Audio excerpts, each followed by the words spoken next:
শীতের দিনে খেজুরের গুড়ের পাটিসাপটা পিঠে কার না পছন্দ বলুন তো? আমার তো মনে হয় আমার মতো অনেকেরই পছন্দ, তবে ঠিকঠাক আপনারা অনেক সময় বানাতে পারেন না। আজকের ভিডিওটা আপনাদের জন্য। সম্পূর্ণ পারফেক্টভাবে আপনারা পাটিসাপটা পিঠে কী করে বাড়িতে বানাবেন অনুরোধ রইল ভিডিওটি দেখার। চলুন তাহলে।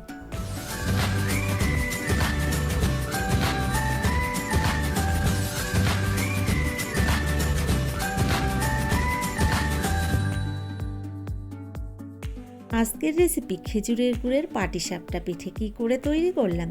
এখানে দেখুন, প্রথম একটা বোলের মধ্যে একটা কাপ মেপে 1 কাপ চালের গুঁড়ো দিয়ে দিলাম। তার মধ্যে দিয়ে দিলাম ওই কাপ মেপেই 1 কাপ ময়দা, আর দিয়ে দিচ্ছি হাফ কাপ পরিমাণে সুজি।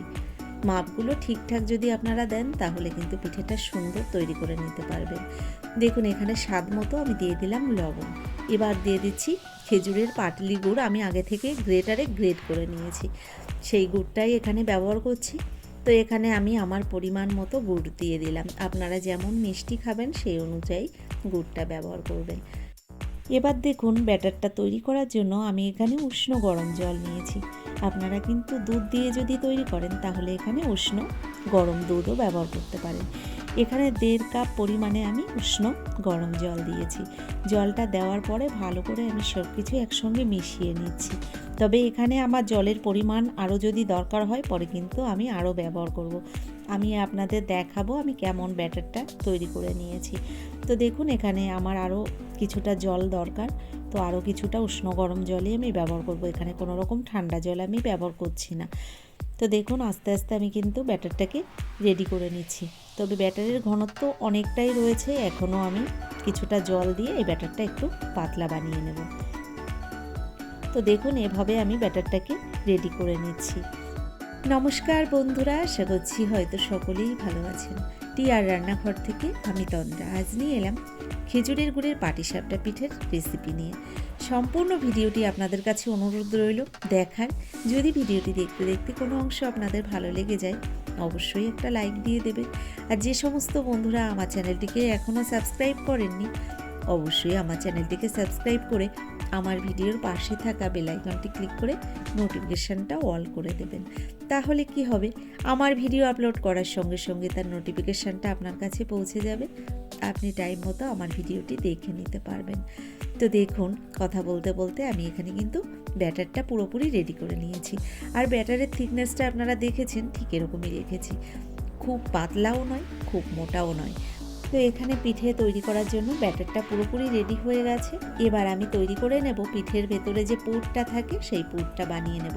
তো পুরটা তৈরি করার জন্য আমি এখানে নিয়েছি 1/2 লিটার দুধ।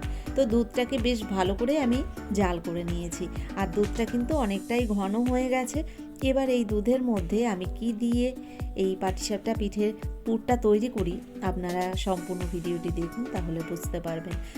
প্রথমে দিয়ে দিচ্ছি এর মধ্যে আমি 4 চামচ পরিমাণে গুঁড়ো দুধ। তো এখানে গুঁড়ো দুধ আমি দিয়ে দিলাম এক এক করে। 4 চামচ গুঁড়ো দুধ দেওয়ার পরে এবার দিয়ে দেব এর মধ্যে আমি চিনি। তো ভালো করে আমি দুধটাকে এই লিকুইড দুধের সঙ্গে মিশিয়ে নিচ্ছি। দেখুন, এখানে আমি লিকুইড দুধের সঙ্গে গুঁড়ো দুধটাকে সুন্দরভাবে মিশিয়ে নিচ্ছি। আর এরপরে দিয়ে দেব এর মধ্যে পরিমাণ মতো চিনি। আপনারা যেমন মিষ্টি পছন্দ করবেন সেই অনুযায়ী মিষ্টিটা দেবেন। এখানে আমি প্রায় 6 চামচ পরিমাণে চিনি দিয়েছি। তো চিনিটাও এক এক করে আমি দিয়ে দিলাম এই দুধের মধ্যে। ভালো করে দুধ চিনি আমি একসঙ্গে জাল করে নিচ্ছি। তো এভাবে কিছুক্ষণ জাল করে নেওয়ার পরে আস্তে আস্তে কিন্তু দুধটা অনেকটা ঘন হয়ে গেছে। তো বন্ধুরা, আজকের পিঠেগুলো আমি কিন্তু এই ক্ষীর দিয়েই বানিয়ে নেব। তো ক্ষীরটাকে আমি বানিয়ে নিচ্ছি। আপনারা চাইলে মাখা সন্দেশ বাজার থেকে কিনে এনেও আনাতে পারেন বা নারকেলের পুরও ব্যবহার করতে পারেন। দেখুন, দুধটা অনেকটা ঘন হয়ে গেছে। এবার এখানে কি নিয়েছি বলুন তো? এটা রয়েছে পনির। 200 গ্রাম পনির নিয়েছি, আর পনিরটাকে একটা গ্রেটার দিয়ে আমি এভাবে কিন্তু দুধের মধ্যে গ্রেট করে দিচ্ছি। তো ছোট যে গ্রেটারগুলো হয় এই গ্রেটার দিয়েই কিন্তু আমি গ্রেট করে নিচ্ছি।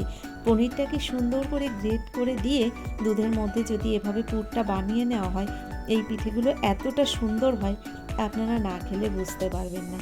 আপনারা যদি এভাবে পিঠে কখনো বাড়িতে বানিয়ে থাকেন অবশ্যই আমাকে লিখে জানাবেন। আর যদি কখনো এভাবে না খেয়ে থাকেন একবার বাড়িতে বানিয়ে দেখবেন, তাহলে আপনারা বুঝতে পারবেন কতটা খেতে ভালো হয় এই পিঠেগুলো। তো এখানে দেখুন আমি 1 চামচ চালের গুঁড়ো নিয়েছি, এটা জাস্ট বাইন্ডিংয়ের জন্য। এই চালের গুঁড়োটা দেওয়ার কারণে ক্ষীরটা কিন্তু খুব তাড়াতাড়ি আরও ঘন হয়ে যাবে। তো দেখুন এভাবে চালের গুঁড়োটাকে ভালো করে মিশিয়ে দিলাম আর আরও কিছুক্ষণ রান্না করে নিলাম। তবে খুব বেশি চালের গুঁড়ো কিন্তু এখানে ব্যবহার করা যাবে না, আমি কিন্তু একদম 1 চামচ চালের গুঁড়োই ব্যবহার করেছি। আর দেখুন আস্তে আস্তে পুরো এখানে ক্ষীরটা রেডি হয়ে গেছে। এবার আমি এই ক্ষীরটাকে নামিয়ে নেব, আর নামিয়ে নেওয়ার পরে আস্তে আস্তে পিঠেগুলো তারপর বানিয়ে নেব। দেখুন এখানে কিন্তু পুরোপুরি আমার পুরটা রেডি হয়ে গেছে। তো এখানে আমি ক্ষীরের পুরটাকে নামিয়ে নিয়েছি একটা পাত্রের মধ্যে, একটু ঠান্ডা করে নিয়ে তারপর পিঠেগুলো বানিয়ে নেব। এদিকে দেখুন গ্যাসের ওপরে আমি একটা ননস্টিকের তাওয়া বসিয়ে দিয়েছি, আর ব্যাটারটাকে আরও একবার আমি ফেটিয়ে নিলাম। এদিকে দেখুন একটা বাটির মধ্যে অল্প পরিমাণে সাদা তেল নিয়েছি, এবার এই তাওয়ার উপরে আমি হালকাভাবে ব্রাশ করে দিচ্ছি। আপনারা কিন্তু এখানে ঘিও ব্যবহার করতে পারেন, তবে এই তেলটাকে ভালো করে আমি একটা কাপড় দিয়ে পরিষ্কার করে মুছে নিয়েছি।